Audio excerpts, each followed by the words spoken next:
The story opens with Franz being late for the school one morning. He was scared that his language teacher Mr. Hamel would scold him because he was late and had not learned his lesson on participles. He was tempted to run away from school and spend it outdoors. But he decides to go to school finally. On his way to school, he passed through the town hall. There he saw a crowd gathered around a bulletin board. In the past, all the bad news had come from the board during the war. Franz wondered what the news was this time but hurried to school.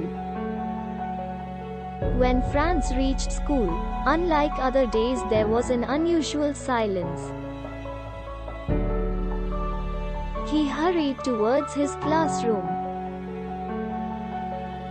Franz was surprised to see that everybody was already in their seats. The last benches were occupied by the elders of the village and all of them looked sad.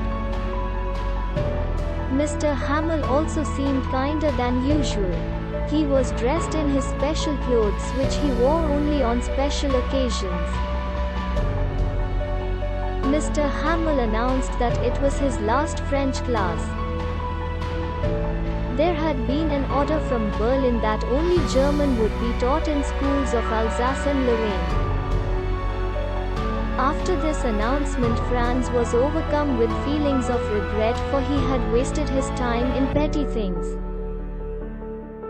Mr. Hamel tells everybody that French is a very beautiful language. He further added that they would be made fun of by people for calling themselves French because they could not write or speak their own language. Then Mr. Hamel asked Franz to recite the rules of participles, but he was very kind when Franz was unable to recite the rules. He also remarked that many parents prefer to send their children to work rather than to school. As the class progressed, Mr. Hamel taught the grammar for the last time very patiently, followed by writing lesson. The elders came to show their respect towards Mr. Hamel for his hard work and dedication of 40 years.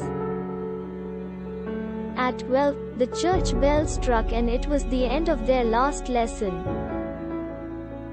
Mr. Hamel was filled with strong emotions and wrote on blackboard, "Vive la France! Long live France!"